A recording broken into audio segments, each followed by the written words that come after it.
Hi everybody, I hope everybody's well. I've been requested in quite a few comments to do some easy recipes.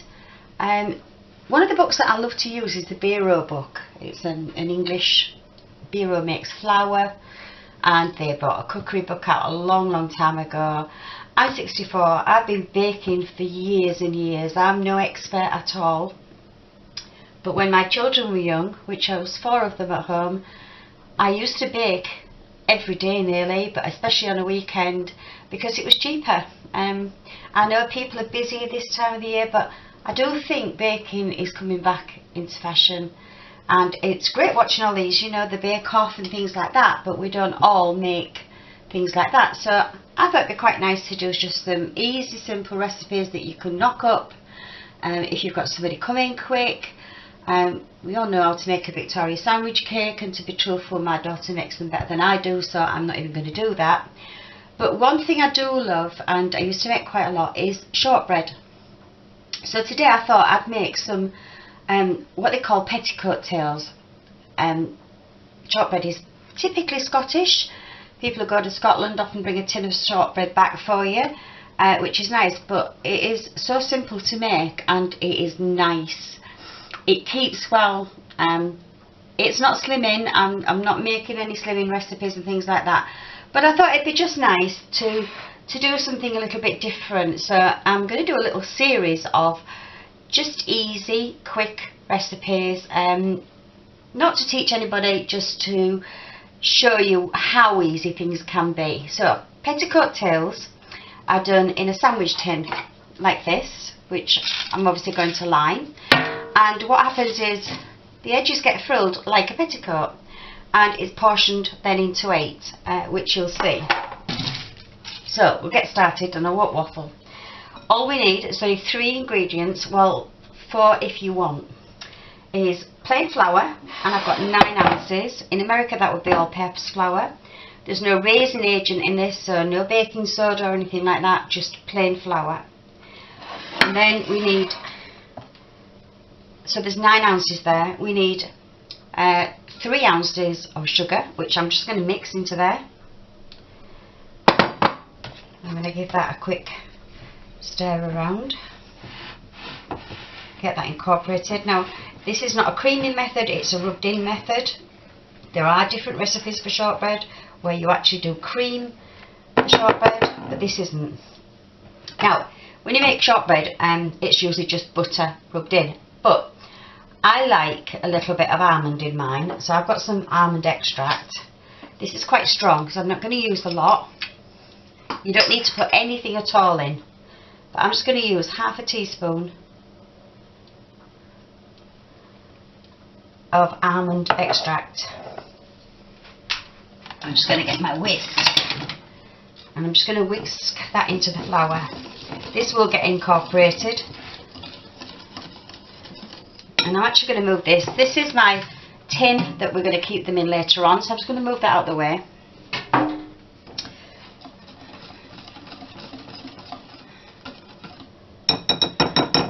And before I start incorporating the butter, I'm going to show you the sandwich tins. They're not new. I'm not going to go out and buy new things just to make a video. These are what I've been using for absolutely years and years. All I did was get some baking parchment, greaseproof paper, cut it to the shape. These tins are, the bottoms come out, so they're loose bottom tins. And I'm just going to use a little bit of butter. The butter that I'm using is actually salted butter. Now, some people are going to be horrified by that, but in the traditional recipe of shortbread, you actually do put salt. It brings out the flavour. So I thought, rather than put a load of salt in, I'd just use salted butter, because salted butter is what I use all the time. So I've just greased that. I'm not greasing the top of it because there's so much butter in this recipe, you don't need to. But that's all you need to do there. So like I say, I'm just using some salted butter. It's not overly salty. It's not expensive butter. And if you were doing this just for like an everyday or just something, say, for the kids, you can actually use margarine and it's even cheaper. So that's my tins prepared. My oven is on and it's preheating at gas mark 3. Now I use gas. That's 160 centigrade and 325 Fahrenheit. It's a low temperature, a very low temperature, because we don't actually want to brown these. We want to just slightly bake them and make them set, but we want them baked all the way through. We don't want a cookie soft dough, we want a biscuit. So it's going to be in the oven for about half an hour. So back to the actual recipe. I've got 6 ounces of salted butter. This is the butter that I use. It's just from Aldi's.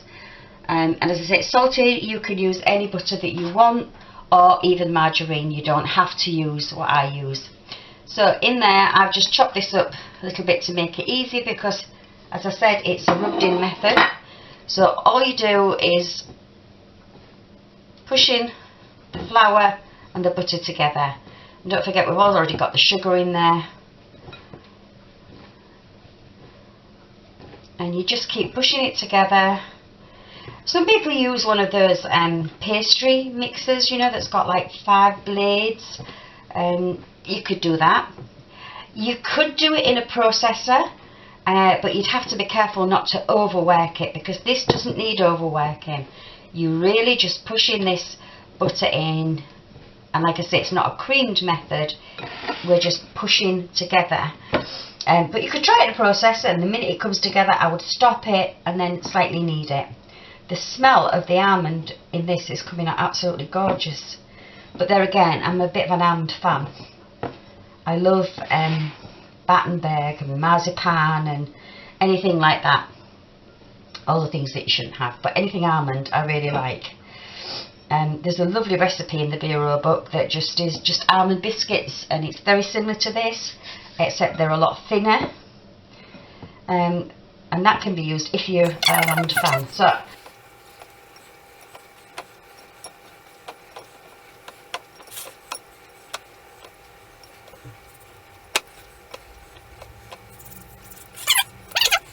just amalgamate them, give those a rub in, and then what you need to do is to start pressing the mixture together. The amount of butter is going to make this stay together. So we're not going to add any milk or any egg or anything like that. It's just a matter of pushing it together.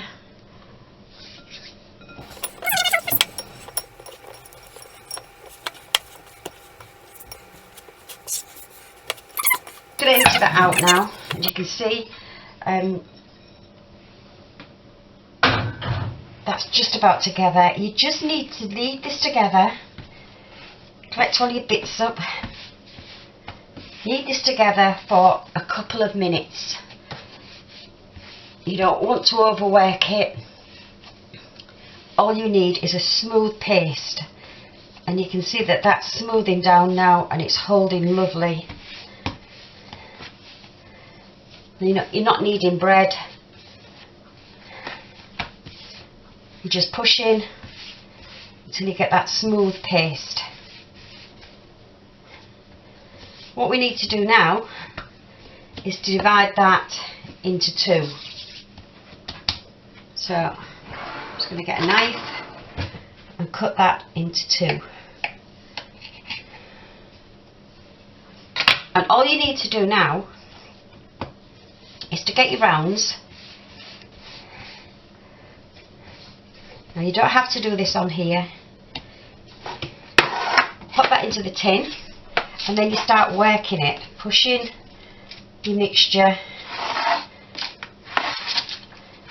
out to the edges, and it wants to be around 1/2 inch to 3/4 of an inch, because we're not going to, it's not going to rise that much, because as I've said, there's no leavening agent in it, there's no egg or baking powder or anything. So keep pushing to the edges. Don't go right to the edges, because we're going to actually petticoat tail the edges. So just press it and work it slowly out until you get, it doesn't have to be perfect, this. Always remember that. Baking is you. Baking is what you put into it, and it's you. So that's, I'm just going to do the one to show you. That's where I've got to at the moment. To fan the edges, you really need just to crimp. You know when we all crimp a pie? It's the same thing. So crimp, push, two fingers like that, push this finger down. So one,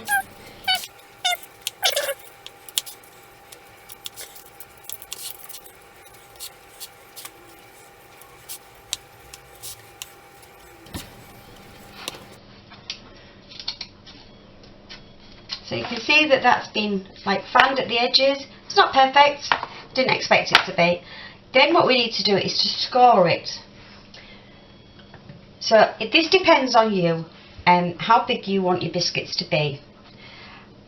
I think I'm going to do either 6 or 8, I'm not sure. So I'm going to score it. Don't go right through. So in half, and then into quarters. And I'm going to do 8 because they're so pretty. So down like that and across. That's giving me 8 portions. So you can see that. I'm just going to push that back in. There's my 8 portions. They're not beautiful, but as they say, they're mine. Then what you need to do is to just get a fork and dab. Now this is the typical shortbread. Don't go all the way to the bottom, but you just want to allow it to breathe inside, and this will help it cook right through. You can do different patterns. You could even get the kids to do this, which they'll enjoy. Don't forget the petticoat part. You can just play about with it, do as many as you like.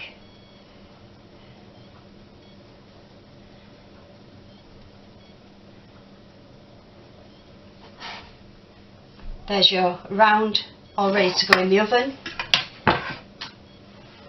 I like to, you don't have to do this either, but I like to just sprinkle some sugar over the top.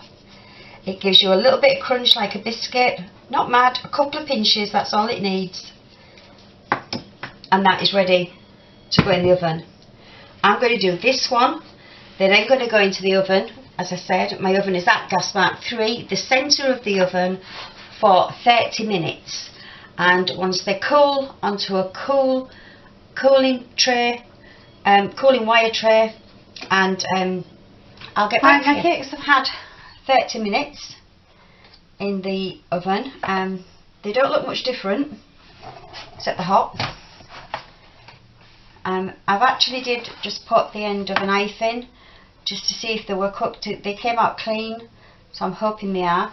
What I'm going to try and do is just pop these out slightly and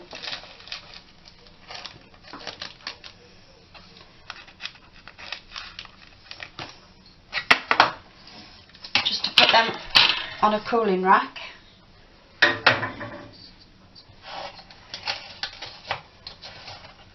Please don't burn yourself. Like that. Give them about 10 minutes with the bottom still on.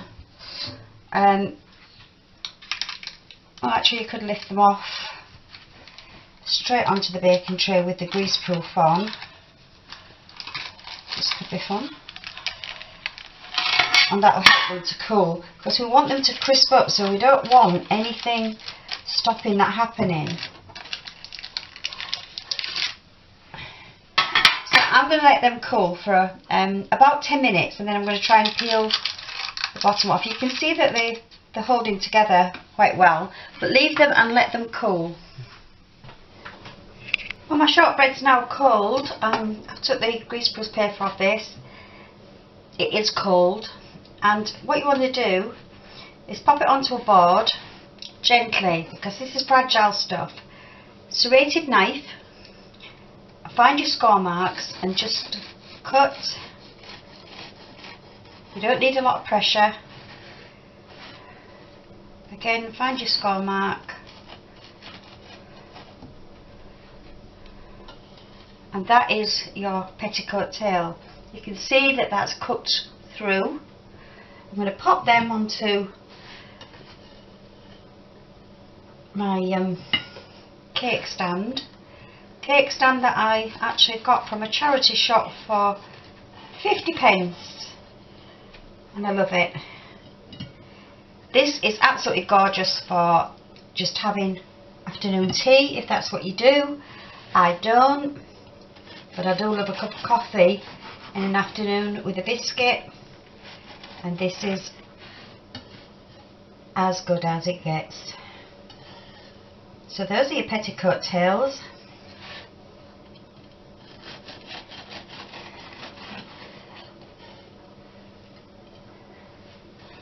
Phew, that one went well.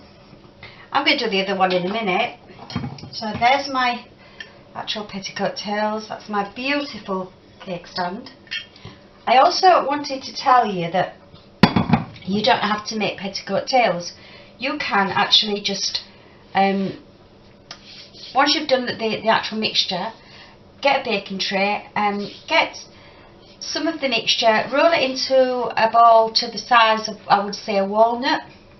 Pop them on, slightly flatten them, and bake them for about, I would say, gas mark 3 for about 15 to 20 minutes. Keep your eye on them, you don't want them to burn, you just want them to set. This is shortbread. The short means the shortening.